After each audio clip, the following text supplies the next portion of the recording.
Hi everyone, it's Casey Williams. Well, last week I had a Ram 3500 crew cab dually. So big in fact that we didn't even want to try to get up here in the garage. Drove it all week, nice truck, very luxurious, very capable. So they came to pick it up on Thursday and they brought me this. And I walked outside and I said, thanks for bringing me a compact car. And in comparison it seems like a compact car. Well, the Nissan Armada that I have here today, not only is it a pretty large vehicle compared to anything but a Ram 3500, it's got a nice roomy, luxurious interior. It's a very comfortable place to be and a very nice truck. Let's go have a look at it.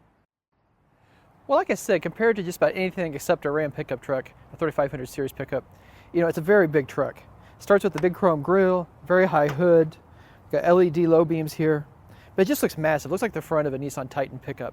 But I think it looks really good and looks really tough.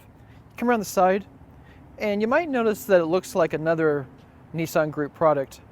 It's basically the same body shell as the Infiniti QX80. But that's all right. It looks very upscale, looks very nice. Body's also shared with the Nissan Patrol that's sold globally. You might have seen a lot of those, white trucks with UN logos on the side, bouncing through Africa. But it looks really nice. 18-inch alloy wheels. Again, don't need a power step bar. This is fine. Works great. Looks good. In fact, exactly the same one is used on the Infiniti.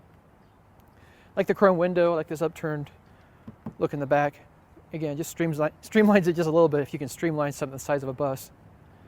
Come around the back. In recent years they've reworked the tail lamps, a little more chrome, a little more glitz in the back. I think it looks very good. Power hatch.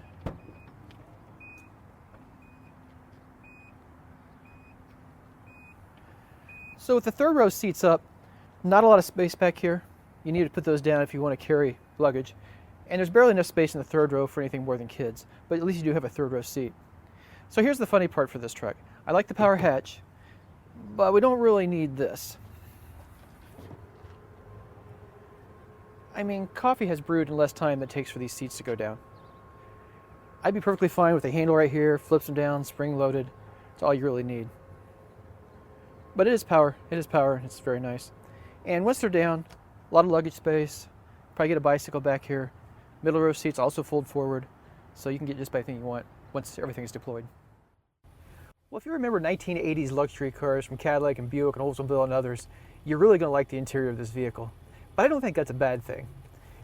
Velour seats, I just love them. It's like you get in, they feel comfortable, they feel luxurious. You don't have to have leather, and I wish more manufacturers would offer these. They're very nice. These happen to be heated, they're very supportive. Driver's side has lumbar support, works great. Also a lot of fake wood in this vehicle. It all looks really nice. In fact, it looks kind of real until you start tapping around on it. Again, I don't have any complaints with it. It looks fine, looks good in here. The stitch coverings here on the dash feel very upscale. Everything's padded, very nice. I think it works out okay. It has the Bose audio system, navigation, everything's controlled up here in this set of controls, radio down below as well. Proper volume knob, proper tuning, although it tunes so slow that you can turn it about 5 times before it moves 3 stations. It takes a little while for it to boot up. But once it does, it works out fine. Dual zone automatic climate control. Like I said, we've got heated seats on both sides. There's not a lot of safety features on this vehicle. It does have adaptive cruise, has the forward collision warning system, and it has auto brake. But that's really about it. No blind spot warning, no lane keep assist, none of the plethora of systems that you see in a lot of new luxury cars today. But what this does very well is it just carries up to 8 people in absolute comfort. The middle row seats in the back, you can get 3 people in there, very comfortable. Back row again, very tight, probably just a couple of kids back there. But overall, it's a very, very comfortable vehicle to ride in. And I really do, again, like the velour seats. I think very nice.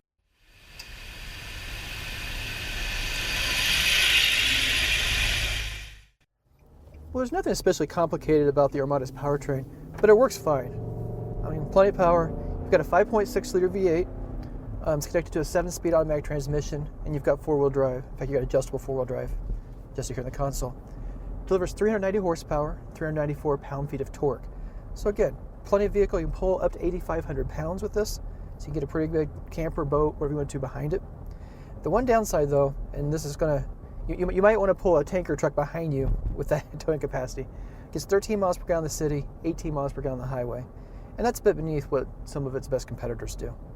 But what I really like about it is, again, it just, to me, it feels sophisticated enough, but it doesn't feel overly complicated. It just feels like a nice big 4-wheel drive SUV.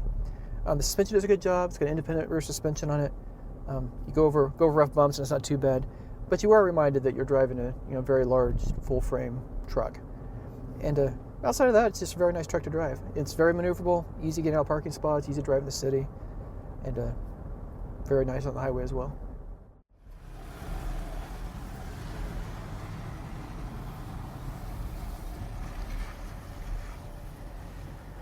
Well, it sure is a lot of Nissan Armada to like. It is a pretty big truck. But that pretty big truck comes with a very comfortable interior. Again, I like the velour seats. There's a lot of wood grain in here. It takes you back to the 80s a little bit, but it's all done very nicely. And there's a lot of modern equipment in here too, with the audio system and navigation, everything you'd want. Plenty of power. You can tow a big trailer, and plenty of power to get down the road when you're just hauling people. So overall, a very nice truck. Let's talk about pricing. So base price is $47,100. This one, and this is not the top grade vehicle, is $52,100.